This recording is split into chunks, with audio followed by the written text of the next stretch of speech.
first I thought I was dreaming. Everybody that ran by me died. Oh, I heard my husband, screaming, yelling. They were screaming and running, throwing their arms up in the air. My mind just went blank. I stood for like a few seconds, and then I fell on the floor. You could see that smoke rolling. I mean, like I said, it was like a tidal wave. You can't see, you can't feel, it's heat, it's crackling. It was just clouds of gray, black, thick. As fast as I can crawl, the heat was there. It was a matter of seconds, and my kids would have been dead. The feelings were like, this can't be real. This isn't happening to us.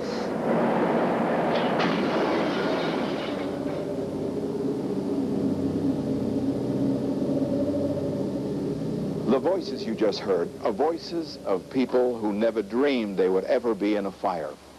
They survived because they planned to get out alive. Some simply were lucky, just like the people in this apartment. The flames which swept through the building that was here left these 50 homeless.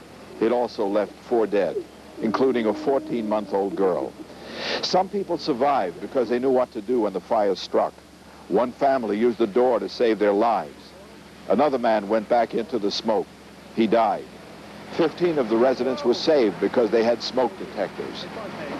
But luck is just not enough, because this year, 60,000 Americans will be severely burned in fires, and 6,000 of you will die in fires.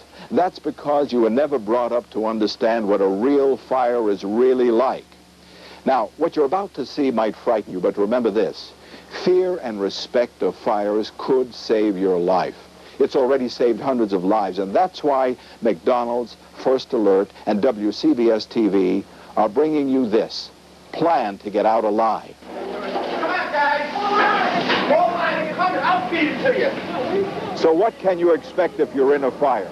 There are 4 basic facts you must learn if you are to survive a fire. First, a fire is black. You won't be able to see in a fire. Second, the smoke and the gas will kill you, not the flames. Third, the heat is so intense it defies description. The heat alone will kill you. And fourth, time. You have no time in a fire. You must get out. Let's take fact number 1. If you've never been in a fire before, this will come as a complete shock to you.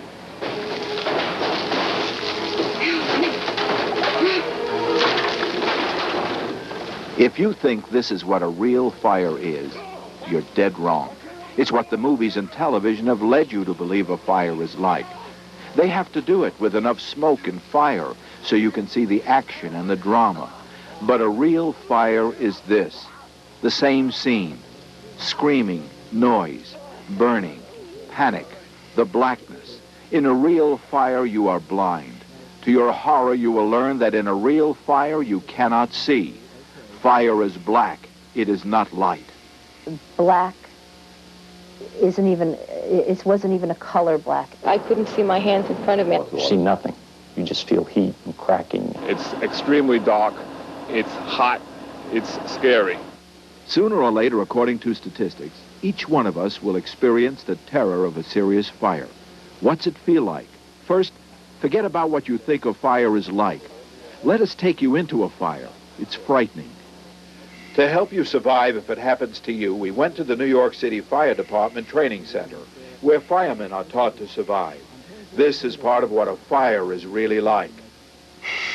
Can you see me? To the left. I'm totally disoriented now, and I've only come in, what? Okay, now I want to stand here for a minute to see, whoops, I'm hitting something. Okay, I can see what you mean. I have to feel around. Let me just turn toward the camera, where my cameraman, Nick Fisher, is. He's somewhere in front of me. Nick, I don't know whether you can see me. I can see a light over a camera, and you're about, what, a foot away from me. You're less than a foot. You're right on top of me, and I can't, there, okay, I see the front of the camera now. Now I'm going to turn back toward the fire. I feel the heat is coming. Now, I just walked into the wall here. Good God. But I'm totally, it feels good to see the fire, as crazy as it seems, because it gives me a point of reference. That other room frightened the hell out of me, because I had no way of it was like being an astronaut in space. Yeah, I didn't know if I was upside down. I'd never find a door in this Okay, I can feel the wall. I just can't imagine how terrible it would be to be inside a room like that without anyone with me, with total disorientation, not being able to see or feel anything.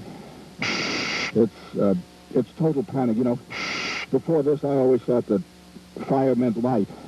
It's not. It's black. It's a panicky black, and it's hard to describe.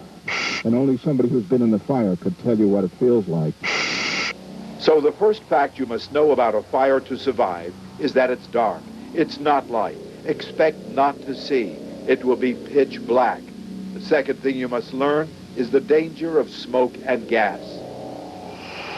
This car, with its motor running, is pumping out carbon monoxide into an enclosed garage.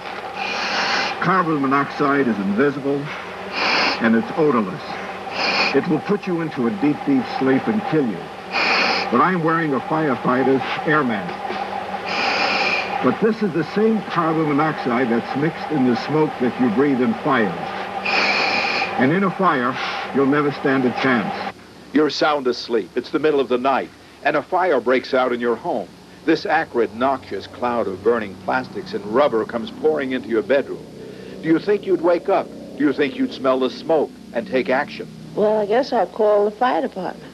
I would wake up, I would wake my family, and I would pray that the elevators were working and get the hell out. I have a terrible nose, but that I would smell. But the frightening fact is, the smell of the smoke would not wake you up. If anything, it would put you into a deeper sleep. Most victims, awake or asleep in a fire, will die from the smoke and gas inhalation. They will not die from the flames. Those who survive know the tragic effects of smoke and gas. The smoke poured in, then it was like a tidal wave. It was just like a big wave. My two sons were overcome by the fumes. They died in their sleep. 90% of the people we run into look like they're asleep, except their faces are dirty from the soot, because they've died from the gases. If you ran out into this smoke-filled hallway, not only would you not be able to see, but you couldn't breathe. It's like holding your head underwater, like drowning. Now you add to the smoke the invisible gas, carbon monoxide. It's in every fire. It's odorless. It numbs your brain. It puts you into a deep sleep, just as an anesthetic would. At first, I thought I was dreaming. I know that I couldn't move my arms and my legs. And it was terrifying at first. It was, because I've never been in a situation like that before. I've never been in a situation where I physically couldn't move when I wanted to, and it was downright scary. He would have been a victim, but his father pulled him out of the fire. The lesson here is simple. In most cases, it's not the flames that will kill you, it's the smoke and the gas. Because when you're asleep, you can't smell the smoke. You lose your sense of smell, and that's why the noise of a smoke detector is your first line of defense.